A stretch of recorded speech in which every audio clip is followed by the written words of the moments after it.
Hello and welcome to another episode of Wheel of Horror, the podcast where two best friends spin a wheel once a week. It chooses the horror film and they discuss it. Today we're talking about 1986's Little Shop of Horrors, which was directed by Frank Oz. I'm your co-host Alec. I'm Eric, and with us again is a good friend and an old friend, Zach Simpson. Zach, welcome back to the show. Thank you, thank you. Real quick, I was told this was going to be the Halloween episode of The Sopranos, the special that they did. So I kind of watched the wrong thing here. That's what you watched, Zach? We chose this movie for you, and that's what you watched? Sopranos, baby. Let's go. Halloween. I've been watching The Sopranos so much recently too, so I get it. Hey, bada bing, bada boom. Give me some of that gabagool. I don't remember. I'm on like season 2 or 3 of The Sopranos. Is there like a Gababoo? Gababoo. Gabagoo. Gababoo. Covered in Gabagoo, but he's Gababoo. That's so funny. It's gababoo every time that Tony looks at that gabagool. So before we get into this episode, I know we had funny games on the podcast. That was going to be one of the movies we did. After thinking about it, I don't think it's probably the best movie to cover with you, Eric, or with Zach, or with anybody with kids. You know, it might hit a little too close to home. So maybe one day I'll cover it with Joe or something. But for the time being, if you've seen that movie, you know what I'm talking about. And if not, don't worry about it. I actually didn't need to see any little kid shit, so I appreciate that. Yeah, so we switched it up. So we're doing a kid movie basically now. We're doing Little Shop of Horror, and this was specifically chosen by Zach because you watched this randomly like 2 weeks ago, right? And you're like, I love this movie. Let's do it. Yep. So yeah, when did you see this? What's going on? So basically, I never even knew about this movie. And Tina and I went out on a date night at Muckleshoot Casino here in Washington. And there was this slot machine that had Rick Moranis on it. And I was like, this is pretty sweet. What is this? So I just sat down and I played that for about an hour. Lost about $100, but had a bunch of fun playing it. It was pretty sweet. And then I texted you about it, seeing if you knew anything. And then you kind of told me a little bit about the movie. So I checked it out and dude, I loved it. It was actually really good. That's so funny, dude. I can't believe you never heard of this movie. Eric, you've heard of it, right? Oh yeah, and I watched this like when I was a kid with my dad, and I also saw a play.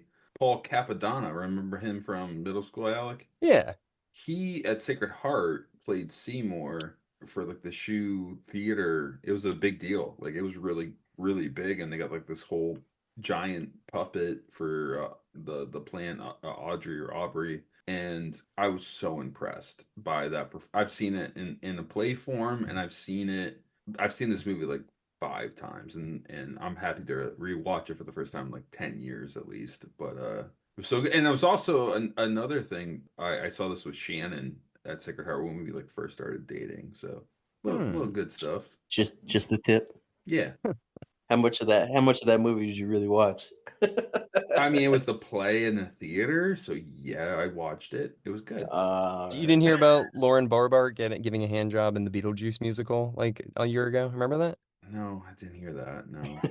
Okay. He's a politician, but anyways, this movie. So like a little bit of history with this, Zach, especially since you don't know much about it. This movie was actually a remake of a movie from 1960, which is the second movie that Jack Nicholson ever starred in, the original one. No shit. Yeah, he's 23. He plays the Bill Murray character in this one.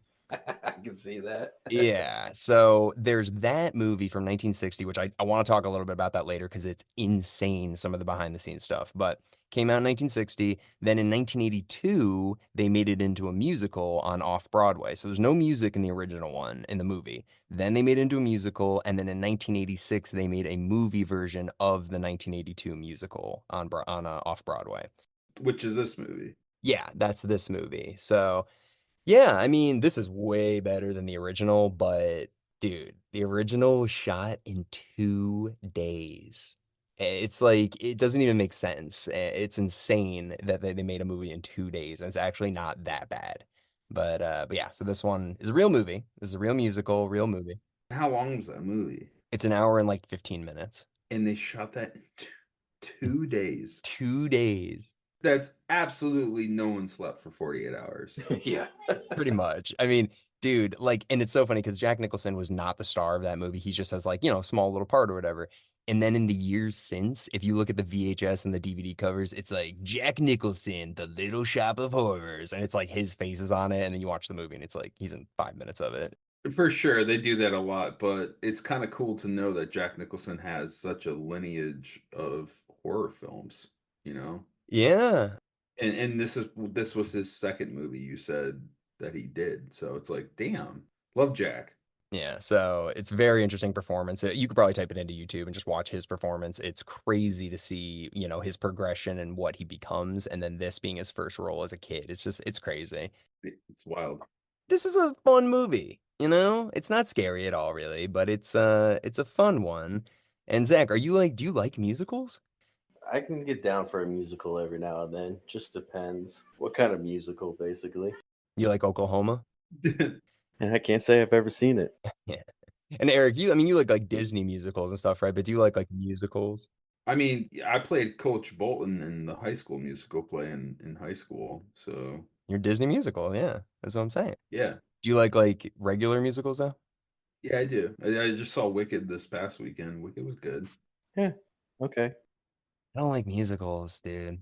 I like musicals. This movie though, it hits you over the head with the same songs over and over again. It's like Yeah. Little Shop of and I'm like singing that in my car ride to work. I'm like, okay, I need this to get out of my head. The whole time I was thinking that was just like I hope Little Caesars like did a promo back then. It's like Little Caesars pizza. Like I hope they did that. I mean, that's not a bad idea. That's actually pretty genius. And then the commercial at the end, the pizza goes, "Eat me, Feed me. Seymour. eat me." I'm like, it's right. I'm a marketing guy. And it ends with like pizza. Yeah, I like that. That's really good. But yeah, I don't know, man. I just like I don't. I liked Book of Mormon. I've seen a bunch of musicals, and I just like I just gotta give you a heads up real quick. I got my boys here. Mhm. I told them to clean their room, so they're coming in to tell me right now that the room is clean. That's Real great. quick, boys, come here. Come say hi real quick. I called this before we recorded, Alec, that this was going to be the CNN guy. Come say hi. Hi. hey guys, Hi, Kai Harrison. Hello. your dad hid the Oreos downstairs. Go look for them. Hello. Don't tell them that. Yeah, guys, it's in the basement. It's hidden. Find it. Give it, Rita. Go find the Oreos. I gotta get back to record, all right? No, Love we you. need you. We need to put that cord back on the Okay, I'll do it in a second. Okay? Shut the door, please. We're not done yet. Okay. Love you. Love you. But yeah, I don't know. After watching this musical, I was like, you know what? I'm not into musicals. I like the story of this. I like the aesthetics. I like, you know, everything. The acting was good, it was fun. But the music, I'm like, Book of Mormon's different. Like that was hysterical. That was great. But I don't know. This one, you know what, Eric? It reminded me of Rocky Horror Picture Show, like that kind of music. I mean, it has horror in the name, and I always mix the two up. I'm like, oh, you ever see Rocky Horror or Little Shop? I'm like, oh, and they all also came out around the same time. But Al, didn't you do a musical back in Yeah. college? What Oh, yeah. Chips Ahoy or something? What was it called? Chips Ahoy. No, it was Anything Goes. Anything Goes. That's right. That's right. A classic 30s musical. But it's basically, dude, honestly, Eric, if you watched it, you'll be like, James Cameron stole the story of Titanic. I mean, it's Romeo and Juliet is Titanic. Not really. Well, that was James Cameron's pitch to investors. What, Leo's not from a rich family that Listen, has. we also need to do a Titanic episode because I will drop some Titanic knowledge. Yeah, well, if you ever watch Anything Goes, you'd be like, yeah, this is actually, This is Titanic. this is pretty Yeah. goddamn close. Fun fact about Titanic, real quick. Where I grew up in Connecticut, we had a little museum that had a bunch of Titanic stuff on display there. But it was there in Connecticut. Oh, you ever been to Luxor, dude? The Luxor in Vegas has a whole Titanic exhibit with, quote, the big piece, which is the biggest piece recovered from the Titanic, which I saw, but no big deal. Oh, that's pretty cool. When I go to Vegas, I'm usually just gambling and then getting married by Elvis. Next time, check out the Luxor. It's a really, really nice exhibit. And it's actually like sombering. It's like, like a lot of people died, and people like forget about that part of it. Are you saying Luxor or Pawn Stars? The Luxor, the pyramid-shaped hotel. Luxor. Ah, Pawn Stars. Okay, gotcha. Not yeah, Pawn Stars. Exactly. Exactly. Hey, before we get into this, let's get into the stats. Before we get into the plot and everything. This came out December 19th, 1985, or 86, right? Alec, 86, 86, Yeah, 86, 86. yeah. 86. It's an hour and 34 minutes. Perfect. Nice long little movie. Its budget was 25 million. It made 54 million. Nice little pocket there. That's pretty good. Its Rotten Critic score is 91%. That's crazy. Its audience is 79. So, bro, Alec, people like musicals. Clearly they do, obviously. Just really quick, I want to tell you the original stats that they filmed in 2 days. They filmed it for a budget of $28,000 in 2 days. That's wild. Back then, that's the equivalent of $298,000 in today's money. Damn. Just to make a movie like over an hour in 2 days is like to me is insane. That's Yeah, impressive. I know. It really is. Yeah, it's not a musical. That one's a little it's got a comedy, but it's not nearly as much of a comedy as this one. But yeah, I mean, the plot of this is pretty basic. I mean, it's like there's a flower shop in Skid Row in New York, and it's just like not going well. It's funny. It's funny. Can I just say this, dude? It's funny how Skid Row is like it looks pretty nice actually. Like in this, and it's like today, it's like Skid Row today, you know? Well, it's funny because Skid Row is in LA. Like it's not I guess you could just call any bad area Skid Row, but like the Skid Row is in downtown LA. So I had to look it up. I was like, is this New York? But then in the background you see the Empire State Building. So yeah, but yeah, it's a terrible neighborhood. It looks like Sesame Street because it's definitely like a stage, you know. Totally. But yeah, so it's a rundown shop. It's run by this guy, Mr. like Musnick or something, and then Mushnick, and then his employee, Rick Moranis, who's Seymour, and he works in the basement, and he's a klutz, and he's an orphan, and he's all sad, and you know. But it was a nice, fun little opening. You get like the doo-wop girls, and you know, it's colorful, it's fun. There's dancing, there's singing. Little shop, little Little shop shop of of horrors, little Yeah, shop. and can we just like harp on Rick Moranis for a bit? Let's do it. You love him, dude. I do love him. I love him. Where were you when he got punched in New York? I feel like you'd remember where you were. It was COVID. I was in Orange, Connecticut at the time, Oh living my in an God, I apartment. And I remember this. remember that happened. I was like, who the fuck sucker punched Rick Moranis? Can we find this guy? He got like 20 years in prison. It's not enough. And I'm like, good, but death penalties there. Like I saw the video too. He hit the shit out of him. Yeah, I know he was caught on like CCTV in New York. Yeah, I know. But big Rick Moranis fan. Obviously, Honey, I Shrunk the Kids, Little Giants, Ghostbusters. Flintstone. I mean, dude, he's 90s, late 80s, 90s Legend. incarnate. And he had Little Giants was a flop. He had a couple flops. His wife died of cancer, and he retired from acting to take care of his kids. And it's like so honorable, and like we miss him. And apparently, he was in Brother Bear as a voice actor with his buddy from Strange Brew. I forgot his name off the top of my head, but the Great White North sketch they used to do, which is how he got started in. He got in with Bill Murray and Steve Martin was the Great White North sketch. Alec, you know that one, right? Yeah, he's from SCC TV. Exactly. He's like the Canadian SNL. Yeah, him and John Candy were up there together, and Lauren Michaels knew them, and yeah, so they're all Canadian. Yeah, he's a great guy. Had a bit of a sad life, and but I mean, still, he's had a hell of a career. And apparently, there's a Honey I Shrunk the Kids movie coming out called Shrunk or Show that's been in like limbo since 2019 that he is slated to star in. Rick, we love you. Your kids are growing up. You did an amazing job as a father. Come back to us. We miss you. Yeah, every 90s kid needs their TV dad. But one more thing, I want to bring this up. Alec, do you know who he went to elementary school with, Rick Moranis? I had to go. I found this trivia fact. Guess who? He's Canadian. Obviously, he's Canadian. Obviously, Wayne Gretzky. great guess. Martin Short. Great guess. He went to elementary school with Geddy Lee. Okay. So imagine you're in second grade, right? And Geddy Lee and Rick Moranis in your class, and as you're our age or older, you're at a bar and you're like, "Hey, guess who I went to elementary school with?" It's like, "Who?" It's like Rick Moranis. Like, really? How was he? He was a nice guy.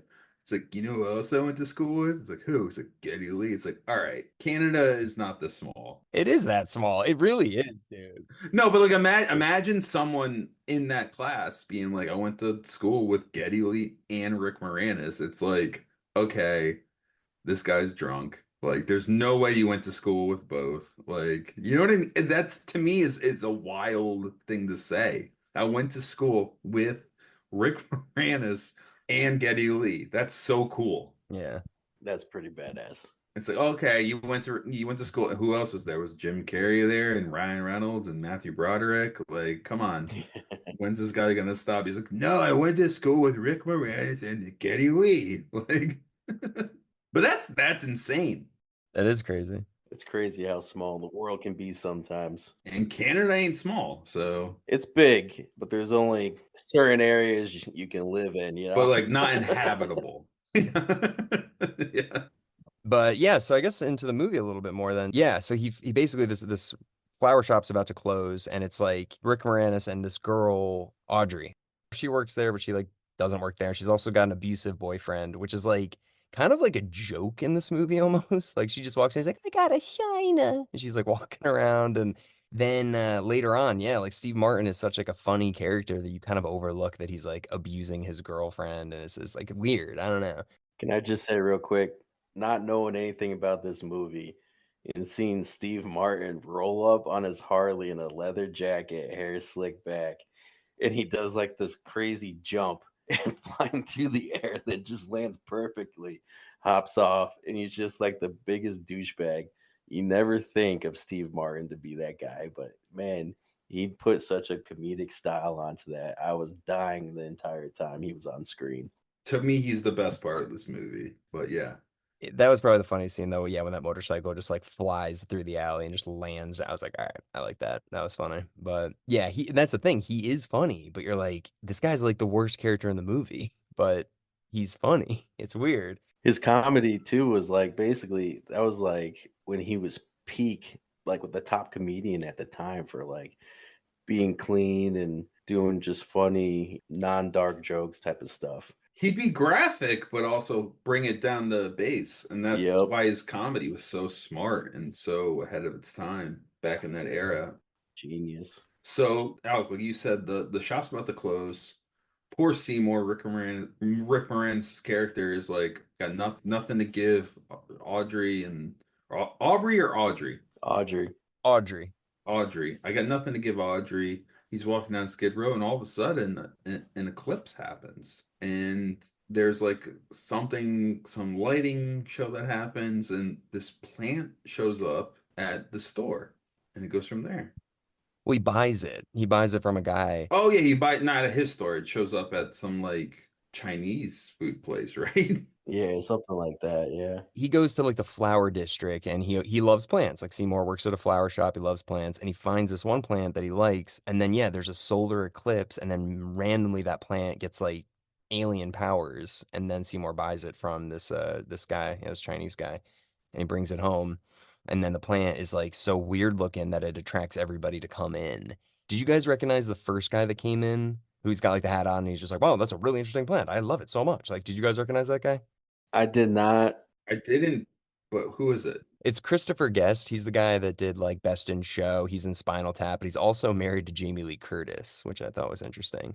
Wow. But that's him, Christopher Guest. Yeah, he was on SNL in the 80s and stuff. He's done quite a bit. Mighty Wind and but anyway, so I did look him up because I was looking up. There's so many cameos in this movie that I was like, I have to go check to see like who was all in here. I did see him pop up there, but I still didn't really know who he was.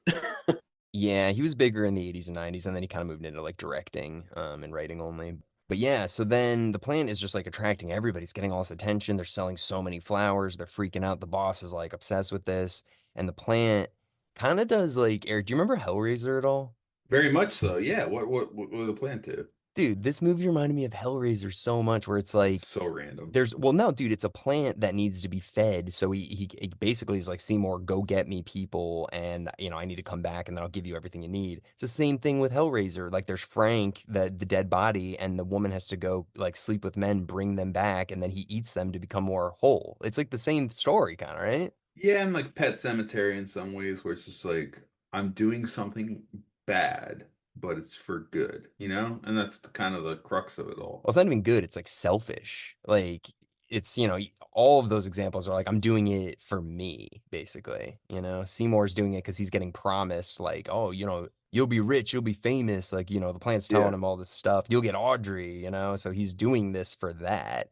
And same thing with Hellraiser. I mean, she wants Frank. She wants that guy more than her husband and all that shit. And then Pet Cemetery's like, I just want my pet back. Yeah, true, true. But like, it's also like episode 3 of Star Wars. Like, what will you go to get the girl? I guess too. Yeah. And in this, he's willing to kill people. So. Yeah. And, to be fair, Steve Martin, we like him and everything like that, but he's the first guy to get killed. So at least it's like some justice, I guess. Yeah. So Seymour gets the plant and realizes when he cuts his finger that this plant needs blood to hydrate or sustain being a plant. So he's feeding Seymour his own blood, and Seymour's like sucking on his finger and stuff. And then Audrey gets hit again and shows up again. And there's a few scenes where the flower shop's doing good now that people are seeing this flower in the window. And then it cuts to Seymour pretty much telling him, like, I need more. I need more sustenance because I'm bigger. And Seymour's like, I got no blood left. I mean, I know that cuts through the movie pretty quickly, but Well, there's the one scene, I think this is before that, with Audrey having her like fantasy of like what she wants in her life. And I kind of do like that song where she's, like the small house with like the chain link fence and she's just singing about like the air smells like pine sol. and there's a white picket fence. No, it wasn't even a white picket fence. It was a chain link fence. I And I was know, like, I know. It's like, get me barely out of Skid Row is what she's saying. TV dinners and chain link fences.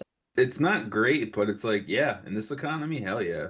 Yeah, it's Yeah. better. It's better than what they got. But I did like that song, and I remember Family Guy did a spoof of it. That was pretty funny with that old man and Chris. Oh my God, yes, I remember. I forgot that was what they did. Yeah. Yeah, that was pretty funny. But yeah, I mean, that's probably my favorite song aside from like the Little Shop of Horror songs. I hate the Suddenly Seymour song. I don't know why I hate that song. Yeah, that's not my favorite either. I like Feed Me Seymour, that whole scene. And the voice actor is the lead singer of the Four Tops, or one of the singers in the band. Yeah. What a powerful voice, and that's the band that does Sugar Pie Honey Bunch. Mm. And it's like those voices like don't exist anymore. No. That added so much to it because in the original one, if you watch it, what happened was they had the writer on set and he's like, okay, just yell the lines, read off the script and yell the lines, and then we'll just like, add in something in post or whatever. And then they just never did. So it's just the writer like screaming off, set or whatever. His voice like changes throughout because he's not thinking it's going to be in the movie, and then it is. So then you watch this one, and this guy's given this like Broadway style performance in every line, and it's so much better. So kudos to this guy. Mm-hmm. Agreed. So then, yeah, Eric, I guess you covered everything up until the dentist scene, basically. Yeah, so he's a ratchet ass dentist who he's a psychopath. I mean, Steve Martin's character loves giving pain to his patients. And I guess what happened? So Seymour's had it. He's like, I gotta find a way to feed Audrey too. Aubrey too. Why do I keep mixing them up? I don't know. Audrey. Audrey too. Audrey too, the plant, and he's like, I gotta find a way to feed Audrey too. And there's this piece of shit right across the street from me who's beating his wife and is also a terrible dentist. And he's like, I'm gonna do it, and hopefully everything works out. And it's a bad thing, but Steve Martin's character, when Rick Moranis' character finally decides I'm gonna do it, gets a gun and shows up, Bill Murray makes a cameo. Oh my God. And he's this, it's like a S&M guy who loves pain. And Steve Martin goes to do a root canal on him. And he's like, why aren't you in pain? And that scene is so freaking good. I mean, and Eric, it leads back to Hellraiser again too. This is S&M. Yeah, S&M. You're right. You're right. It is. I mean, this is technically an S&M movie. There's no Dude, doubt about it. I'm telling you. Clive Barker watched this movie and then made Hellraiser, I'm telling you. Yeah, this movie's old. This play's old, and this movie's coming out in the 80s, and it's like it's S&M, bro. Like, but anyway, so Bill Murray is just enjoying everything Steve Martin's throwing at him, and Bill Murray leaves, like, and tries stealing pliers or a tooth tool, which I love. That's like my favorite part when he's like, "What is that? Give that back." I just love when Bill Murray's like going in and he's talking about candy bars over and over. Yeah, he's like giddy. He's like his feet Yeah. are on the seat. He's like shaking. He's so excited. And then he's literally like prepping the equipment. He takes the light, he turns the light on, adjusts it perfectly. He's putting the mouth gauze into his mouth. He's got the apron that he puts around his neck. He's all prepped and ready to go. And this was Jack Nicholson's character, right? Yeah. Yes. I mean, you're talking two of the best like this role is made for the best actors. So that happens. Well, I want to ask you guys, do you guys, maybe it was just me, but did Bill Murray kind of look like pale and clammy to you guys in this movie? Say that again. Who? Bill Murray, he looked like he was like hungover as shit. Probably. I Oh wouldn't yeah. doubt it, dude. Yeah, dude. Are you kidding me? But like worse than any movie I've ever seen him in. Like he looked like white. If you ever watch this movie again, like when you look at Bill Murray, he looks like he literally was just throwing up. Dude, those guys back then. So the way I look at the history of comedy, you got this troupe, which is, Martin Short, Steve Martin, Bill Murray, like at Dan Aykroyd, Ghostbusters, all that shit, and John Candy and all that. They're doing coke and drinking every night and partying and making movies in the morning. Cut to in the 90s, and we got the Adam Sandler, David Spade, Chris Farley. It was like history repeating itself with comedy, which is like it's so crazy to think that it went from one troupe to another. Yeah. I can't help but think about that while watching this. It's like, wow, they were all in each other's movies, and all the cameos you see in this movie are all like ones we know from the 80s and into the 90s. It's like you can literally pick, and you could do this with John Belushi's years too, but you can literally like pick, like, John Candy is Chris Farley, and they both died. Bill Murray is like Adam Sandler. Steve Martin's, you can literally be like, he was the Rob Schneider. He was, it's so wild how it cloned itself in some ways in history of these movies, but they're all amazing. Yeah. And we didn't even mention John Candy is in this either. Yeah, briefly. Yeah. I love John Candy, dude. Love John Candy too. Another Canadian, another big boozer, big everything. The polka king of the north, huh? Yeah, Sheboygan. They're big in Sheboygan. Real quick, just since we're talking about John Candy, his little cameo is just so genius. Rick Moranis is just sitting there waiting with the plan to get in to talk.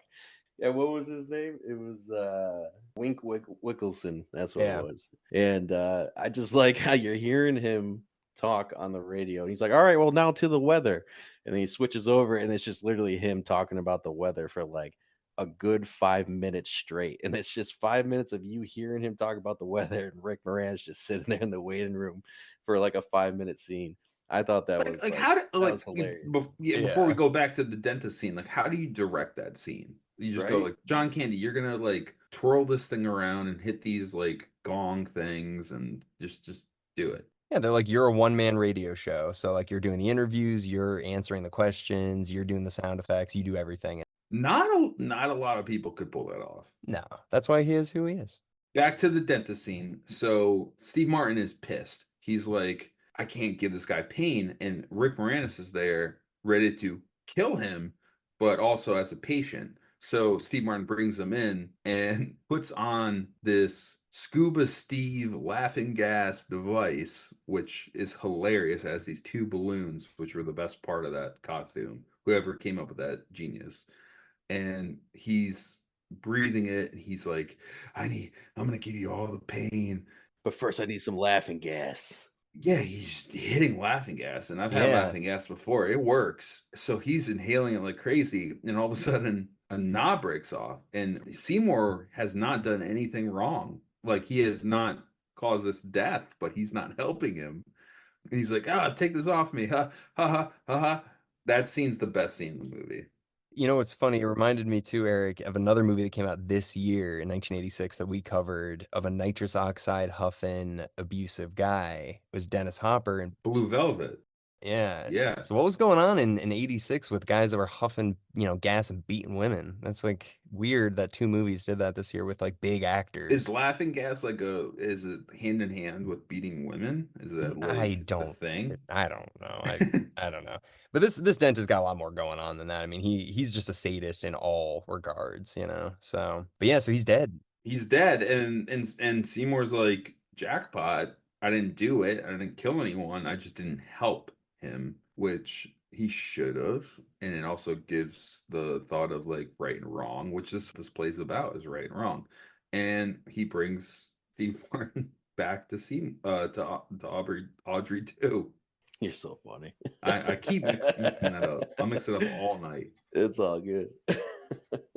Real quick, back at the dentist scene, I just like when Steve Martin's like, "Do you like pain?" "No, I hate it." He's like, "You see this picture? This is what your teeth will look like if you don't go to the dentist." And it's just a That's what's great. It's like a picture that he always has up. He hasn't changed that in 10 years. And it's like this is what will happen if you don't let me do what I'm gonna do. it's just a dog's mouth with the worst teeth in the world, dude. I was cracking up. I Yeah. paused it. I was like, because they do it kind of quick, so you got to pause it to really kind of see what's going on. But Yeah.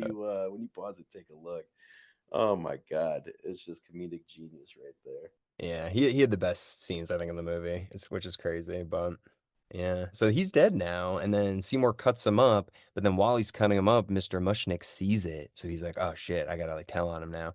So he feeds it to the to Audrey too. And then does Mr. Mushnick immediately take out the gun and be like, "I gotta kill you"? Did that happen? I feel like that happened later. I think a little later, but like around the same time, and he was like, either you leave or I'm gonna call the cops. He's like, here's a one-way ticket to wherever. Yeah. He gave him the opportunity to leave. And I keep the plant. That was his thing too, which is also like, that's not right either. You know, this plant needs people to eat, and you're gonna keep the plant. So is this gonna be put on you now? No, he didn't know that. He just saw him cutting up the body. So I don't think he knew he was feeding it to because he asks him like, "What does it eat?" Like he didn't know that. Okay, good point. Good point. Seymour never told anybody about that. But he pretty much tells Seymour, like, get out of town, I'll let you go for free, but I keep the plant, essentially. Yeah. Yeah, he's basically like, I saw what you did to the body. You chopped it up. You're an axe murderer. And that's actually one of the things that's on the slot machines when I was playing Little Shop of Horrors. They have an axe that's on there.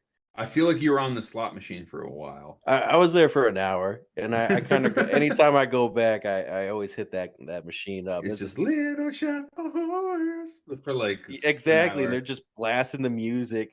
as your So money's loud. just depleting from your, yeah. Yep. So then basically he's just like, I need to turn you into the cops. So then he's walking him out and he's like, you were like a son to me, almost. And he's like, I won't turn you into the cops. I'll get you a one-way ticket out of town. You do that for me, sir? I'll do that for you. But you got to tell me, what do you feed the plant? And he's just freaking out. And then he's slowly backing up. And then Seymour basically is like, "Well, you need some water, yeah, yeah. What else? What else? You need, a little bit of sunlight, yeah, yeah." Then that's when Audrey is like growing bigger and bigger. And that's when teamwork makes the dream work, Zach. Yep. And they realize Seymour and Audrey too are one and the same. Yep.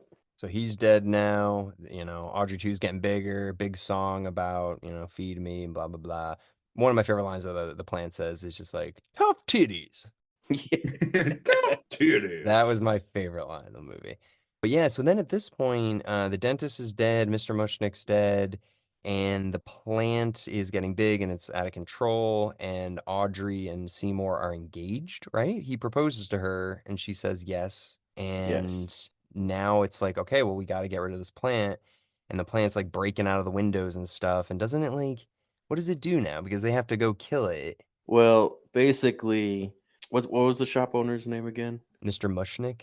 After Mr. Mushnick died, Seymour took over the shop basically. And Oh, then he yeah. started to become really famous. He was on Life magazine. He was doing all these appearances. And then they're getting ready to have this big like news break or whatever at the shop, and then Audrey too flops over, and they're like, "Well, what happened? Why is the plant flopped over? I need to feed it. It's hungry. Well, feed it. I can't do that here." And then Seymour freaks out and basically kicks everybody out. Then he goes into the alley. I think he starts talking to himself, and then Audrey comes out, and then that's when he like basically proposes to her and stuff. And he was like, we'll get the money, we'll get out of town. I'll get you that house with a chain link fence." But there's a kicker, Zach. If he does that, he learns that there's a person who wants to take Audrey to and make that a household plant. Another great cameo. Yeah, who was that? It was Jim Belushi. James, right? Wasn't it James Belushi? This is his brother. It's John Belushi's brother. He's been Yeah. in a lot. He's in the new Twin Peaks season. What's up? What's up? What's up? What's up? What's up?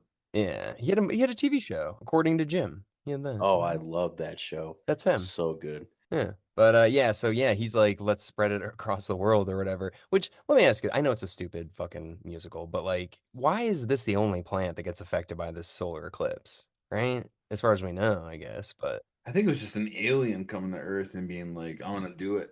Yeah. just odd. You'd think it would, get like a bigger plant or I don't know, whatever.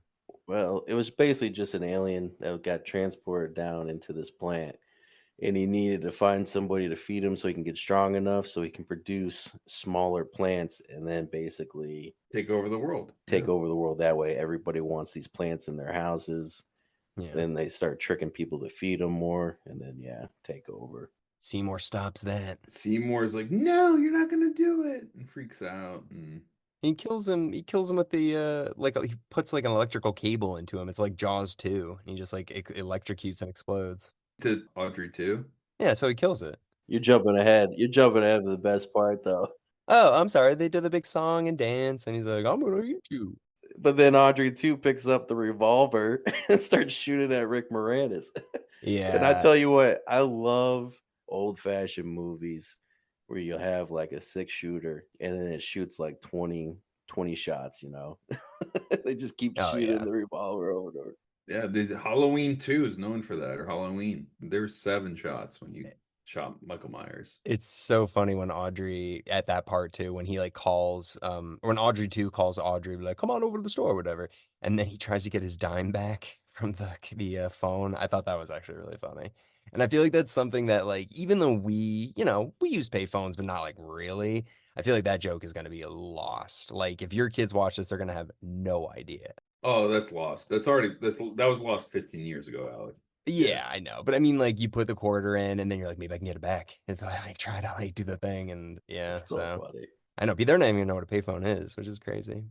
I liked what you said though, when Audrey 2 called Audrey and he's just waving from the window. Come Yeah. on over. Yeah, What's going on over here? it's a fun part of the movie, and like I think Jim Henson's company did Audrey too, I think, We got Frank Oz directing it. Like, yeah. and I think Jim Henson did like the actual puppet. Well, that's awesome.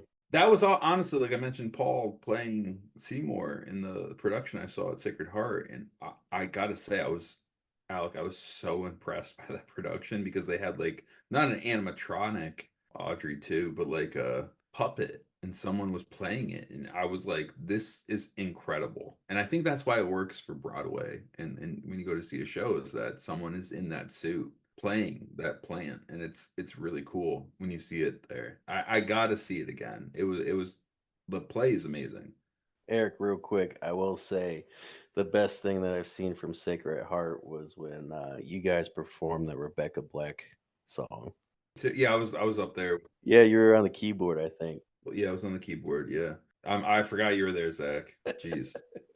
Yeah, so then I guess that's really it. He kills the plant, and then Seymour and Audrey get to move into their little house together, and then it's Little Shop of Horrors. And she's got a little chain link fence. Yeah, I got my chain link fence. But don't we see the plant? Well, then we learn that there's a little Audrey 2 or Audrey 3 in the garden. Yeah. Yep. It just gives a little smile.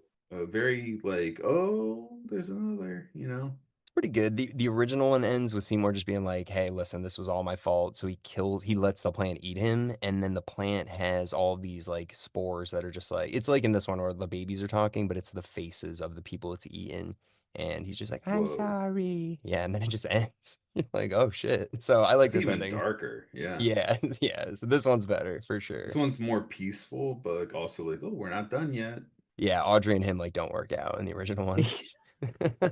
Oh, The only thing I think that would have made Audrey a little bit better was if it was Kathy Bates. You know what I mean? I mean, I don't, but I know what you mean. Kathy Bates would have crushed it, but She yeah. probably would have been fun. I didn't. She doesn't have the high pitched voice that you want to just like say like No. stop talking, stop talking. Well, all right, you ready for this? Of course, they're remaking this. It's supposed to be coming out, I think, next year, and apparently, it's going to be Scarlett Johansson is going to be playing that character. Who's playing Rick's So character? I don't know. I actually looked it up last night. I'm gonna see if I can find it now. Glenn Powell. Glenn Powell is who I'm guessing. This is It's actually what I wanted to talk to you guys about too. Was like if they did do a remake, but I guess they are, like you said. Who do you think should be playing everybody? My thing for Audrey was Sydney Sweeney. Yeah, I mean, I mean she could do it. I mean she's got the cleavage and a half for that role. But I mean, yeah, the high pitch, like I'm Margot Robbie's another someone who's done that like Brooklyn accent, kind of like Harley Quinn stuff, but I could see that as well. Who else would be good for Rick's character? I think I found it here. So apparently, Joe Dante's directing it, so that's a good sign. The Gremlins director? Yeah, so Jesus. that's a really Awesome. good sign. Joe Dante coming to do the reboot. I don't know. This isn't 100% confirmed though, but oh God, it's Chris Evans is gonna be. Oh no, Chris Evans is gonna be the dentist. Okay. I could see that, but not Seymour. It No. doesn't look like they've announced a Seymour yet. So, Timothy Charlemagne. oh my God, no. Charlemagne. Just throw him in everything at this point. So Zach, well, I'm glad you enjoyed this movie. I mean, like, I'm surprised you never heard of it, but I'm glad you liked it. Yeah, no, it was good. I did enjoy it quite a bit. Enough so to watch it 3 times now. Oh, actually, do you remember? You've seen Scary Movie 2, right? It's been a minute, but yes. Oh, okay. Remember the big weed plant that Shorty has to smoke and all that stuff? And it's like, smoke me. Yes. It's like it's like a poltergeist mix of it. Yeah, it's poltergeist into that. Yeah, for sure. Yeah. Smoke me. So I don't know. It's definitely a fun movie. I feel like if you like musicals, you'll love it. If you like Rocky Horror Picture Show, you'll like it. But yeah, I don't know. I just don't like musicals. I think I'm gonna take a break for a little while. Dude, this is our first musical we've done in forever. I know. The Wheel of Horror is about variety, Alec. We can't just be doing all slashers. Like, we have to do everything. And this has the word horror in it. So we have to do it. That's true. That's true. I'll give it to you. Oh, really quick. It was Taron Egerton. It was cast as Seymour. I don't know who that is though. I have no clue. He's like Tom Holland. Oh, okay. He's British. Oh yeah. He was in that new or he's Rocket Man. He was in Rocket Man. Yeah, exactly. Oh, okay. Yeah. Blackbird and the yeah. Yep. All right. Well, you guys got Okay. any Okay. last minute thoughts on Little Shop of Horrors? Yeah, the girls that sing, do you actually know where 2 of them are from as they got older? Dude, one of them is from Martin and House 2 of them Party. are from Martin. Oh, really? I recognize the one of them is his girlfriend. Yeah. Yep, the other one was the one that he hated all the time. Okay. And then his best friend like ended up falling in love with her or whatever. He would get pissed off, but Yeah, I immediately recognized her from. I was like, oh my god, she's in a House Party and she's in freaking Martin. yeah, she's in a lot of stuff. They did pretty good for themselves, man. So I wonder if this was like their big start or whatever Yeah. to acting. Last minute thoughts for me. I love Rick Moranis, and I cannot wait to get the little shop of horrors out of my head because that's going to be there for at least a week, honestly. I just remember living in New York. I would see commercials for this all the time, and it would just be that. It was just like coming to Broadway this February. Little shop of horrors. Yeah, and it would just, but it seemed like it was like coming every month. Like I don't know. I just feel like I've seen that commercial. I think it's been there forever. Like it's never gonna end. It's the Muppets. It's just always it's always in the zeitgeist somewhere. This was actually they also made a cartoon of Little Shop of Horrors. It was on in the late 80s, and it was just a Saturday morning cartoon, and they're like, "What are we doing?" Like, after one season, they're like, "Just enough." Like, They're so really milking this thing.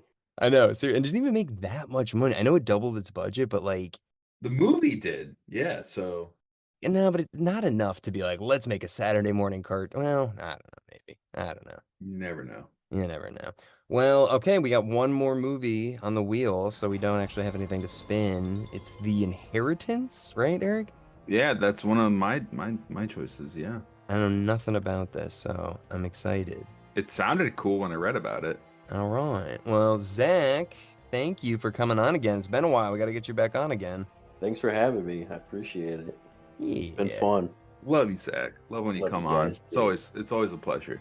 I try to make it fun, you know. Well, you didn't this time. I'm kidding. Well, thank you everybody for listening in to our discussion on Little Shop of Horrors, and we will see you next week with The Inheritance. Woo!